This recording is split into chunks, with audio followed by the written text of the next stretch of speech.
Life will make you a victim of your story. You're only one decision away from changing your whole life. Yes! Today, moving forward, how do you envision? How do you see? How do we prepare? How do we reverse engineer? For every pain point, there's a joy point. Look, I love all of the signs, but I mean, There's something there. I dropped them a couple of times, but not that bad. I didn't do any damage. What does it take to find out who you are? Oh, it's ugly. Hold on 1 second. I got that tool for you. Or sometimes I don't. Like reconnect with your core, who you are, who you're always meant to be, before the hurt, before the damage, before the trauma, before all that stuff. Be the person I never had, but for other people, not for myself. Correct. Right? You understand that life, That's right? all you need. I connected to that, or to one part of that, or to all of that. And if you can be okay, can you help me be okay? Welcome to another episode of the Transform Podcast. If you're looking for actionable steps on how to transform your health, wealth, and relationships, this is the right place. Subscribe. I'm here today with Erika. Extremely excited to finally get to know you. So thank you so much for being here, Erika. No, thank you for having me. This is exciting. Extremely excited about this. So tell me a little bit more about you. Who is Erika for you, the person? Wow, how much time do we have? A day. Erika, the person. I don't even know where to start. Honestly, I am just what you see is what you get kind of person. I'm in a lot of mediums where I'm in public places. I do a lot of speaking. We'll get into that, I'm sure. But what you see is what you get. I love to be able to show up in places and kind of give them a shock value of like, oh wait, she's approachable. Hold on a second. Like she's like, and I'm like, yeah, why wouldn't you think that? So I think if I had to define who is Erika, honestly, it's just what you see is what you get. I work from a place of empathy because a lot of people placed, empathy on me and my journey. So I just show up and that's it. Just show up real. That's beautiful. I actually got a glimpse of that already. So before the interview, she revealed a lot of that stuff. So I really appreciate you embracing me here today. So tell me about that. Tell me about empathy. You talked about empathy. Tell me how that played a key role in your life. Well, I'm a speaker. I do international and national work. I also became an author. And in that space, I became those roles because I shared my story. And my story is somewhat of a traumatic childhood upbringing, a lot of things that maybe children shouldn't go through that I had to survive.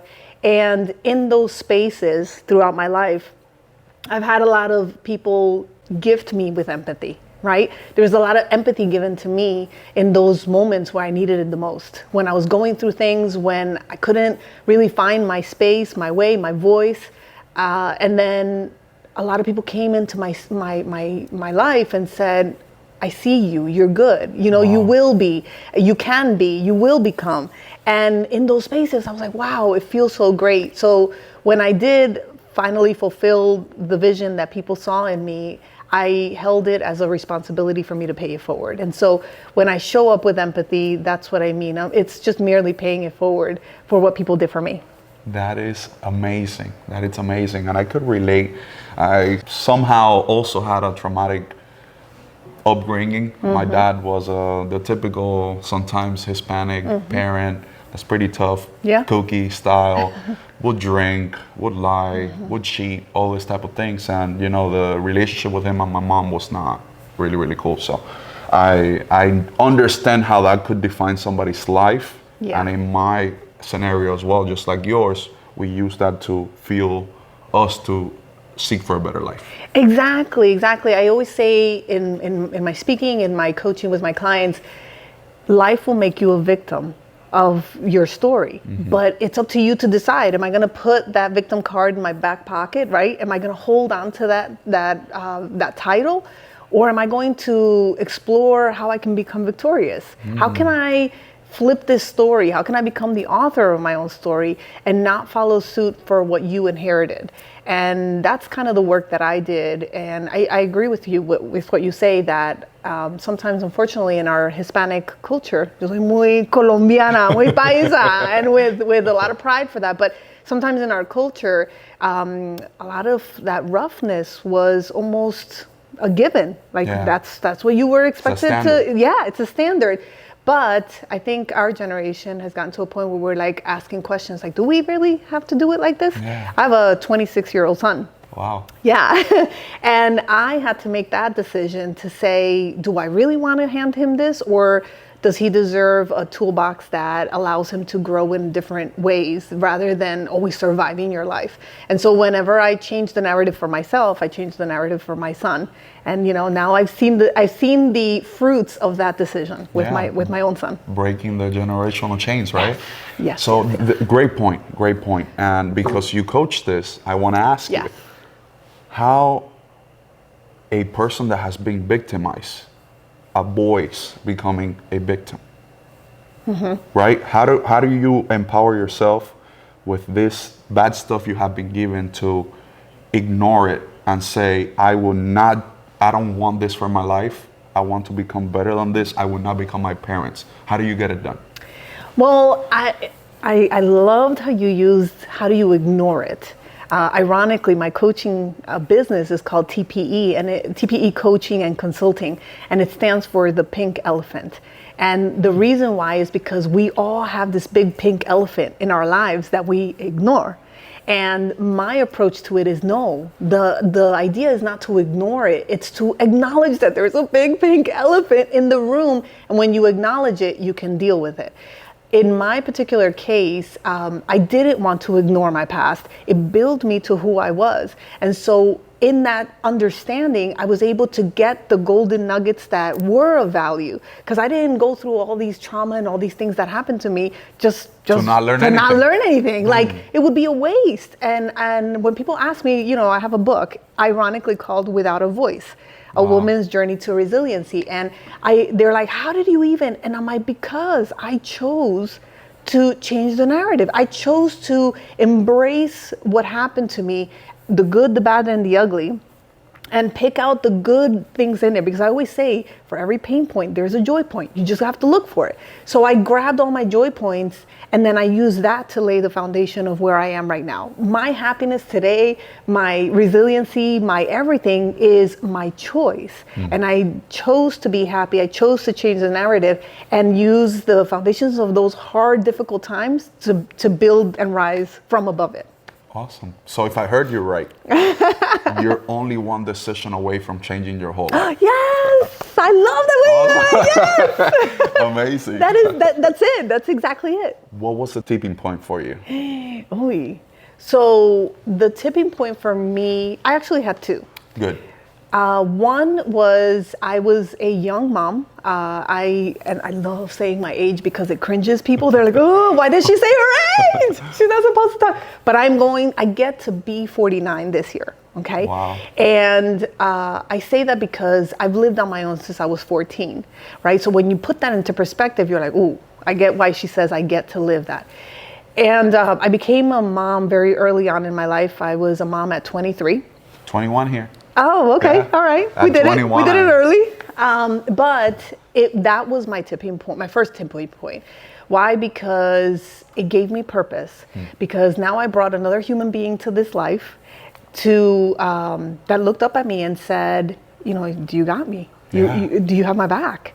And I never had a responsibility other than myself. And I kind of stumbled through that myself. But then when I had him, I was like, no, I've got to step up my game. I've got to do this better. Yeah, I've got to do this better because he deserves better. So that was my first tipping point where I made a very active decision. I'm going to pivot here. There's an opportunity for me to kind of like switch. The second enlightening moment for me was when my son went to college. Because I was in my early 40s, and it was the first time I had ever lived by myself. Because even though I lived on my own since I was 14, I had roommates. Yeah. I lived with nuns. You have to buy the book to understand what that means, right? Go buy it. It's right here, by the way. When I left my home, I was taken in by nuns. And so I lived with them. So I always was living with someone, a family or something like that. So I'd never lived on my own because I was either married or living with someone and then a single mom for a long time.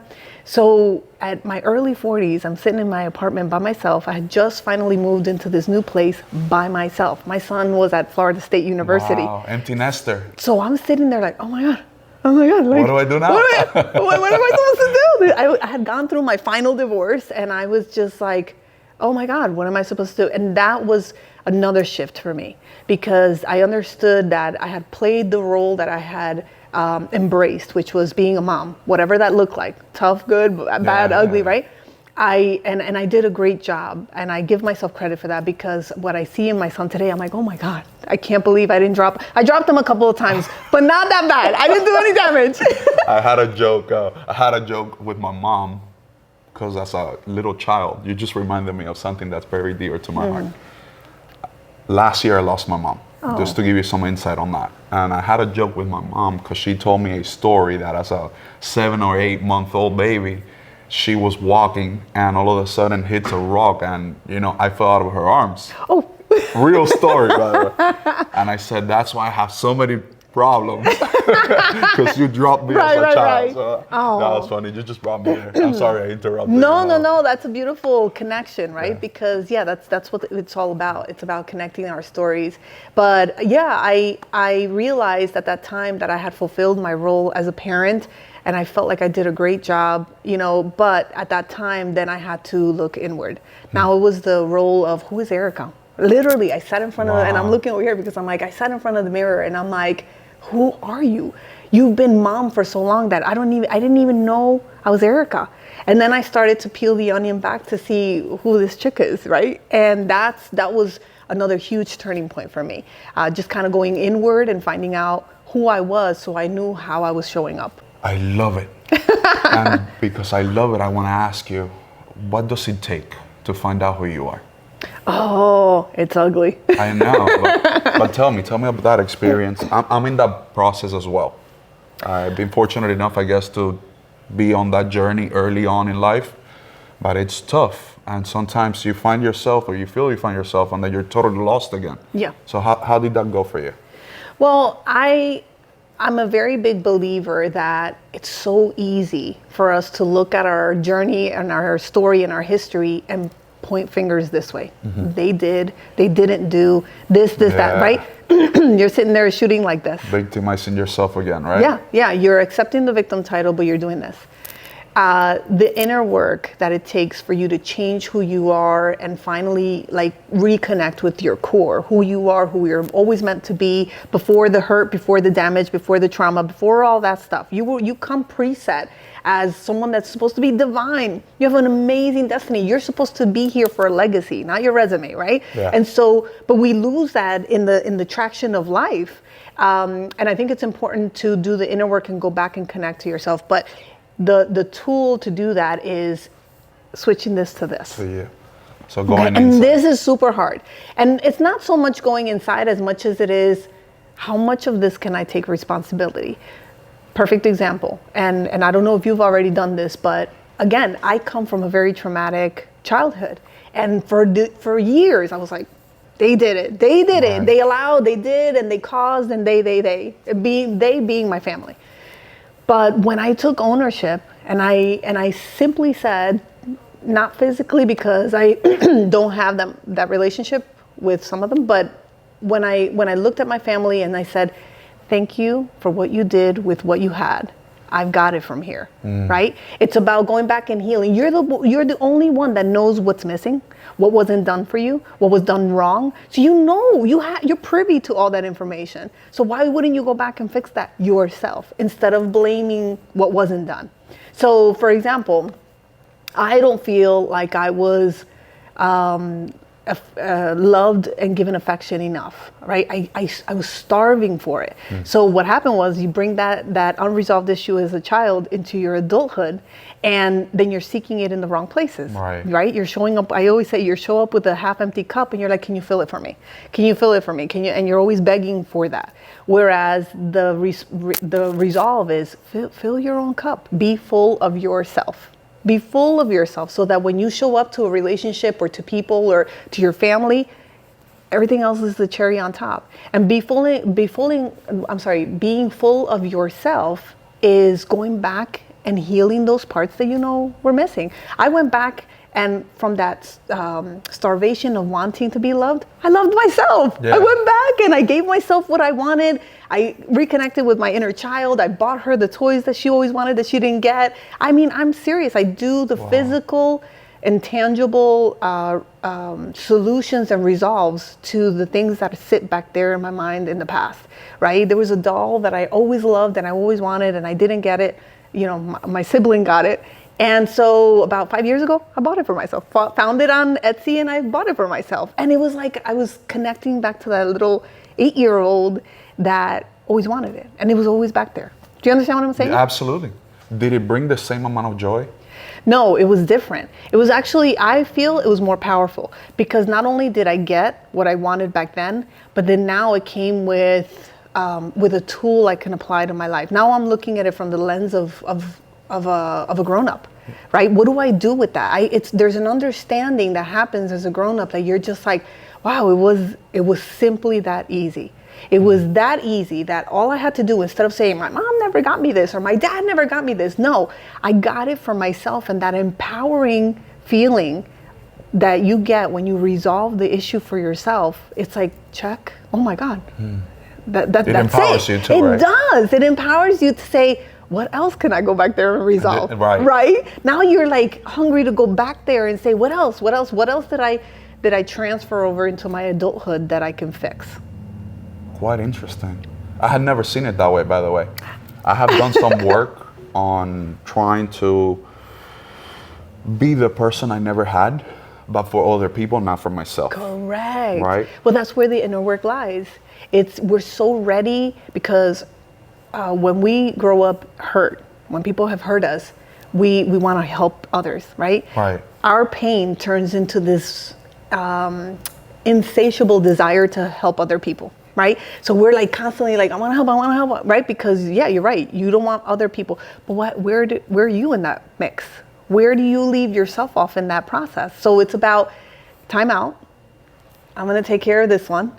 And then when my cup is full, then I can show up to others and say, hey, I think I can help you because, and honestly, that's how I got into coaching. Because I filled up my cup and people were like, I want that. Like, why are you showing up this full? And I'm like, well, I just filled my own cup. And they're like, well, can you help me figure out how to fill? I think so. That is amazing. Yeah. And I'll go there immediately after this. But if I heard you right, and I think I did, you just expanded my mind here just in a second. So follow her. It's like in the airplane. You can't really help your daughter, your son, the person next to you unless you're fully prepared yourself. So correct. Filling up that cup is like show for yourself first, and then you're going to be even more equipped to help everybody else. Right. It's putting the mask on first so that you're alive and able to help the person next to you. It's that simple. Yeah. I know that it doesn't sound simple because when you're looking at the problem, you're like, it's not that simple, but it is that simple. Wow. It's about doing this. Flipping the finger. So tell me about coaching. You gave me coaching without telling me about coaching. Yes. I'll send you the invoice. How about that? Just kidding. I'm kidding. So no, I feel very blessed to be able to do what I do. I literally, Alexander, I get up every morning and I'm like, oh my God, like I can't believe I get to help people for a living. I get to help transform lives in the process. I didn't set out to set a career to be a life coach. I knew that I was going to be a speaker. I always knew it. Deep down inside, I'm like, I have this, and then being a Leo, forget it. You understand that life, That's right? all you need. So I knew I had a speaker in me that was going to bloom one day. And in the process of that, I also developed being an author, again, based on my story. I wrote my book, I spoke about my story with the purpose of helping other people, right? Maybe you can resonate with something that happened to me. Absolutely. And the way I wrote the book is half of it is my story because I have to share it, right? At some point you have to read where I've been, so that the other half, where I share the tools of how I use the tools to help me get out of it, can help you. So the book is my story and what did I do with my story. And for the reader, it's this is what she went through and this is how she fixed it. And if you relate to any of that, okay, I now understand that this is a tool that I can use in my life. Of course, yeah. But in those spaces of being a speaker and an author, Within the last few years, excuse me, within the last few years, I had an opportunity to come off stages and people were like, hey, I connected to that, or to one part of that, or to all of that. And if you can be okay, can you help me be okay? Can you coach? And I won't, like, the first time I got that question, I was like, well, do I coach? Like, I just did it for myself. But then in very short order, I realized there was a responsibility. And then the dots connected for me. Oh, gotcha. So this part of my journey took me to here, and then I've been coaching for the last maybe 4 or 5 years. And in that process, I just kind of let it guide me. I started out with one-on-one coaching and with people, because I speak, all over the US. I've gone internationally as well. And so I get clients from my audiences. But then in very short order, I realized that my niche, my sweet sauce is working in a corporate environment, because people don't leave their personal lives at home and then go to work. They really don't. Right? They transfer it and they take it. And I was one that did the same thing, right? And so I can relate to that. But instead of ignoring the pink elephant in the workplace, you have to understand, and companies are starting to understand, that there's a value in providing mental wellness support in the workplace. Because if John Doe is sitting at the cubicle or at his office now with a hybrid environment, and he has a problem that's brewing back here, you're paying for that problem. Okay, you're paying for the disengagement. You're paying for lack of productivity, right? There's no deliverables. Why? And then instead of saying, oh, I'm going to get rid of this person and then pay the price for that, what if we change the narrative and just provided support? I always say that when you get hired, they're like, oh, Alex, welcome aboard. We're going to take care of your teeth, your eyes, and your general health. But they didn't hire you for your looks. They hired you for your mindset and your capacity as far as, your skill set. Where is the support there? Well, that's my conversation. TPE comes in and helps the companies deal with those pink elephants, right? So that you can have a cohesive workplace, so that what you envision for your company actually comes through, right?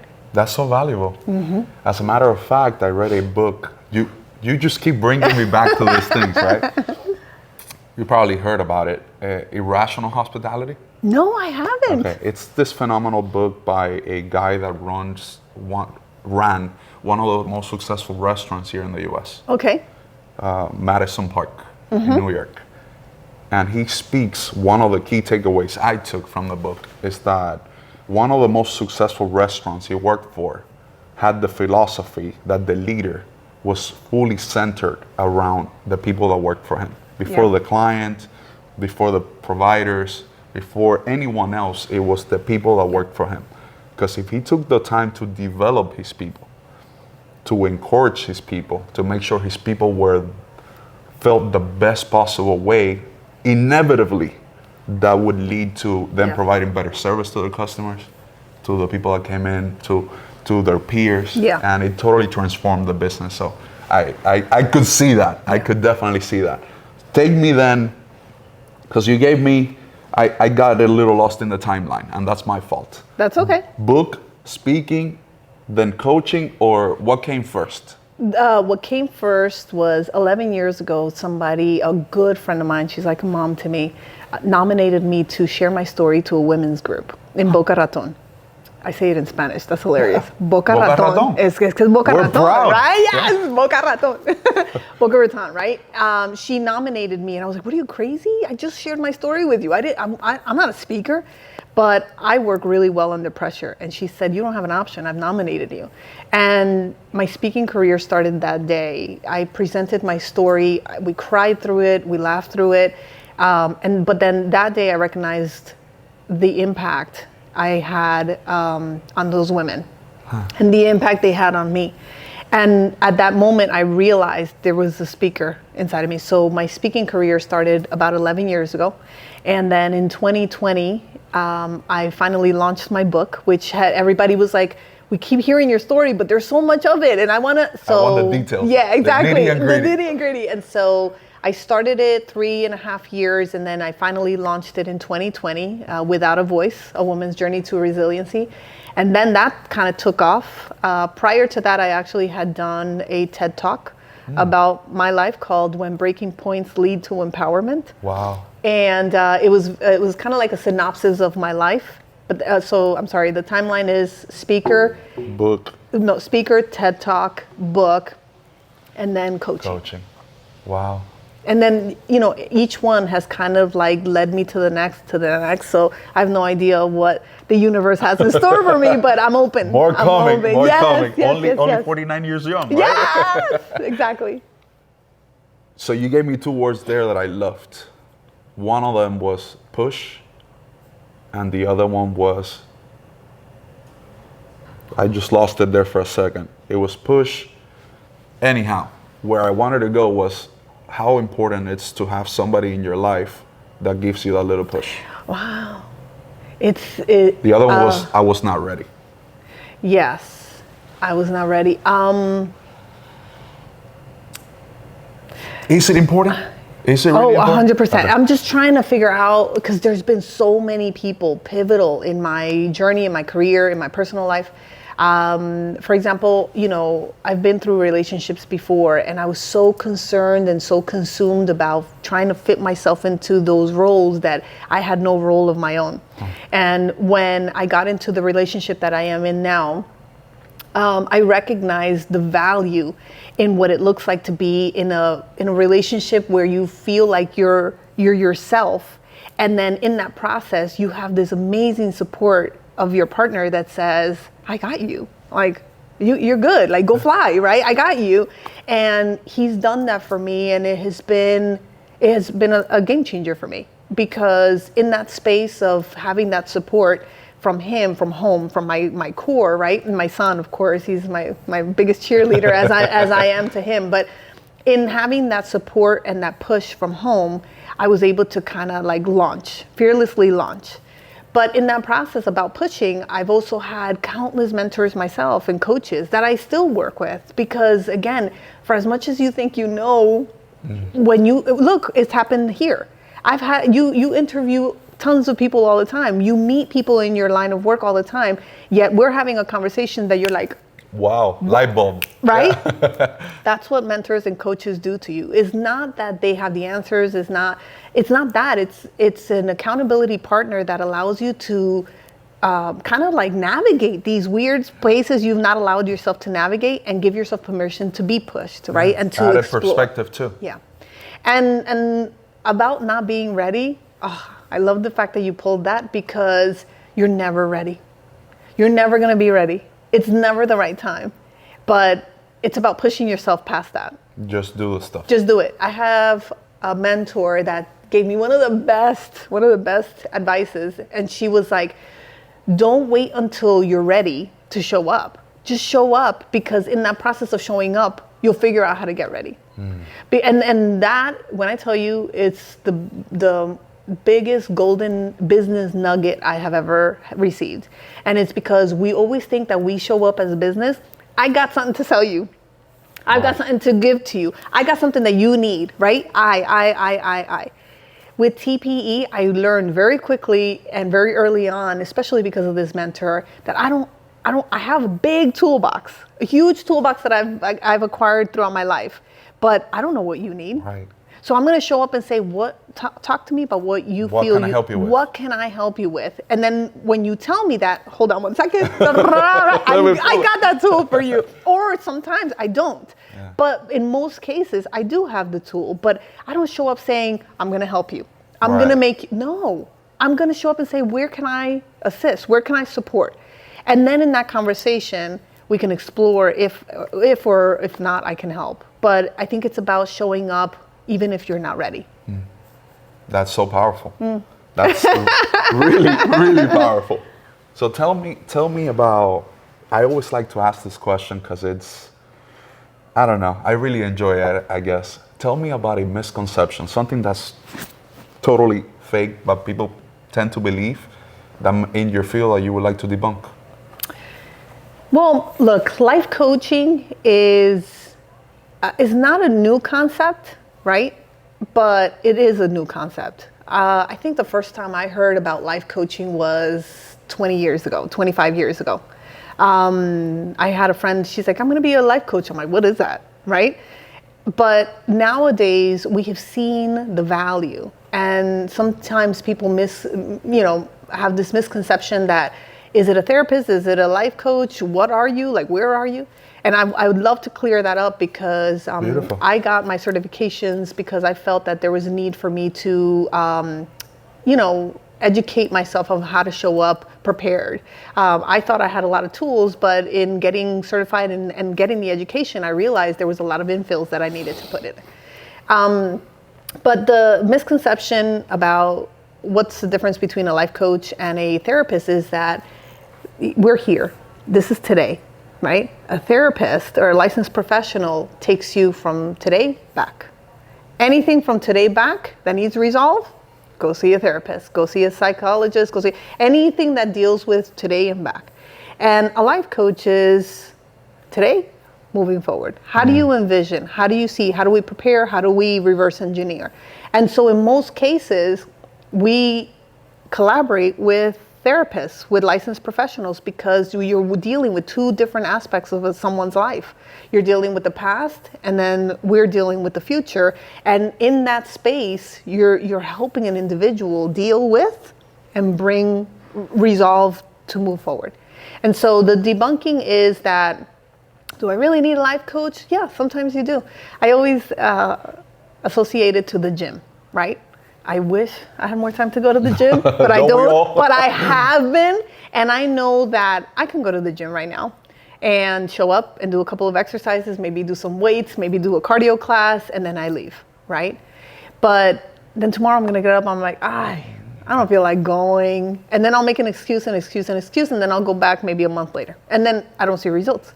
Whereas if you hire and pay a trainer, he or she is on you. Hey, did you do? Hey, we're here at 9 o'clock. Hey, right? And then you see results. An accountability partner. Because it becomes an accountability partner, because it becomes someone that's vested in your best interest, in your health, in your results that you want to get, right? And they're there knowing how to guide you to get there, holding you accountable. That's what a life coach is, but instead of for your physical health, it's for your mental health, right? We hold you accountable to taking the actionable steps to get to where you want to go, right? Because sometimes you're sitting there, you're like, oh, I'm stuck. I don't like this job. I don't even know where to start. Well, a life coach helps you. It's like we throw all the puzzle pieces on the table. We're like, all right, let's try to fit this together. But together being the key word, because sometimes you can't figure out life. I have 5 coaches I work with. Yeah. You know? It's hard to figure it out life. It's really hard. It is. And there's no shame in asking for help. There's no, as a matter of fact, asking for help is a show of strength, not weakness. I always say that, right? Because for you to ask for help, it shows that you're strong enough to say, I need help. Yeah, and I always ask for help. You're not ego driven. No. Ignore your ego. No. It doesn't serve you at all. Throw it away. Yeah. With that victim title. Boop. You definitely help people elevate their lives. Yes. So tell me, you and I are collaborating with Alexandra on Elevate. Tell me about that. Tell me how you got involved. Tell me a little bit about what you plan to, the value you plan to provide on that event, and tell me more about that. So we're gonna love up on Alexandra. Shout out to you, my friend Alexandra. Another fellow Leo. Yeah. I love all of the signs, but yeah. I mean, there's something there. Leos attract Leos. No, but she's created an incredible platform to bring such powerful and knowledgeable professionals to give you the guidance, to give you the tools, to give you everything on a well-rounded space, right? You have marketing guru that's coming on, myself. What I feel I'm going to be providing is a little snippet of what the tools are to manage your emotional wealth. I always kind of say, consider yourself a bank institution, right? If you are a bank institution, your wealth is your mental wellness, right? That's where your wealth is, your peace, your inner peace. That's what you are the most wealthy with. So you have to ask yourself, who has an account with me? Who has access to this wealth, right? And you know, your most prized possessions are in that vault back there, which no one should have access to, but you and your immediates. right? You know, you can't go into your bank institution and say, can I go back to that vault? But we'll get on 826 or what is it called in Miami? 836, 826, the Palmetto. Yeah, the Palmetto Expressway. You get on the Palmetto and these people are saying, cutting you off, and they're taking your wealth because now you're engaged, right? Now they took your piece. Disturbing and your piece. they robbed you blind. They shouldn't have access to it. Wow. So I get cut off all the time, and I'm so into my music that I'm like, bueno, you know, you just keep going. I can't throw. Do you, boo, right? Yeah, I can't throw my wealth out the window. And so that's what I'm going to be diving into: how to manage your emotional wealth. What are the tools of valuing what you work so hard for? You know, we do so much to curate our wellness, but we give it out so easily. So it's about who has access to it. How do you manage your bank institution? How do you manage your wealth? Who is blacklisted? I get into that, right? And how to grow your wealth. We're not banking you anymore. No, right? You don't have an account with us. That's phenomenal. So yeah, we invite you to Elevate 2024. We'll put the information down here as a link. We'll be there together. So make sure to show up, okay? We want to help you elevate your life. Yes. The account, you reminded me of something. Have you ever read about Stoicism? No. Okay. Wow, see, you're teaching me stuff too. This is like back in the day Greek teachings, right? And there's a famous guy called Epictetus. He's like one of the founders of this movement. And his main teachings were about, we get thrown so many curveballs in life, so many things that comes at us that we have absolutely no control. Whether you get sick, whether someone passes away, whether you get fired, if you could control that, whatever. Imagine every bad situation that could happen to you in life. Chances are that 99% of those, you have very little control on them. Yeah. However, what he teaches and where the meat of the teaching is that you tend to forget that you actually have control over your reaction on all these things. Yes. Yes. So coming from that place where these things just come and disturb your peace and they want to rob you of all your happiness, you could just simply decide, this is something that happened to me, but it does not define who I am. Hence, I'll continue to be content with whatever comes my way. You brought me there too. So. Well, now I have to read that because it aligns perfectly with what I said. We're so used to, and society has made us believe that we can say, you made me feel like. Oh, yeah. That's incorrect. No one can make you feel anything. You allow, and that's the part that you take control. I allowed that person to make me to create this reaction from me.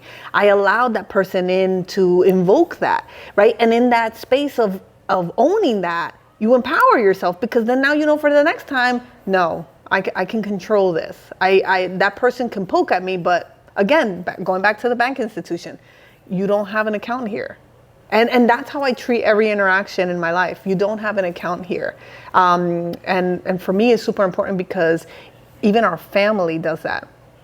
You know, the closest to us, they show up and they want to withdraw from your account, but have they deposited in your account recently? How many times have they come to your teller with no intentions of asking, but just depositing? And every interaction is that for me, right? Anytime somebody calls me or emails me or asks me for time of me, I sit there and I analyze the transaction. Have they deposited? When was the last time they engaged? When was the last time they deposited? Right? And if the audit to that question is, yeah, they've been part of my life, they have, then yeah, they have access to withdraw from my time and from whatever they want from me. But otherwise, if you haven't come to my institution to deposit, decline. Wow, what an incredible perspective. And I know nothing about banking. Listen, great analogy, by the way. I believe that that's something that I would definitely walk away from here too. You gave me 2 nuggets that I will try to implement immediately, because yeah, sometimes you could fall into this trap of, you know, I guess it's part of the trauma too of growing up, that you want to not do what was done to you. Hence, you want to be of service as much as you can, and you forget that sometimes there's reciprocity that should be involved in that process. So that's deposited in my account. There you go. Oh, I just deposited in your account. You did. Woo-hoo! You did. So I will withdraw later. Whenever. You gave me a phenomenal piece of advice that was given to you. So now I was going to ask you a different question, but I guess this is appropriate. What would be the most crucial piece of advice you would give to someone, anybody listening to this or watching it, to help them transform their life? I just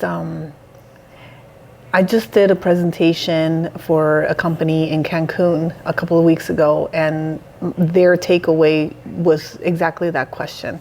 It's to look at yourself in the mirror, to really see into the core of who you are and tell yourself, I am possible. I am possible. It is as simple as that, right? When you believe, and sometimes you don't have to 100% believe you are possible, but just convince yourself you are possible and that you're not here for a resume, you're not here for your bills, you're not here to suffer.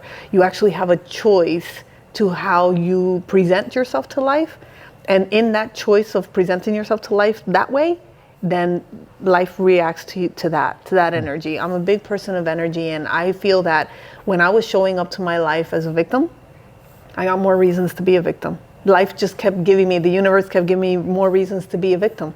And when I changed the narrative for myself and I showed up and I'm like, well, I deserve to be happy. What do I have to do to be happy? What do I have to do to believe that I can and I am possible to attract happiness? I started to attract happiness. You had to believe it. So I had to believe it until it became so, right? Because there was plenty of times where I was like, I am possible. And then like life was like, boom, otra vez, right? And then I just kept saying, I'm possible.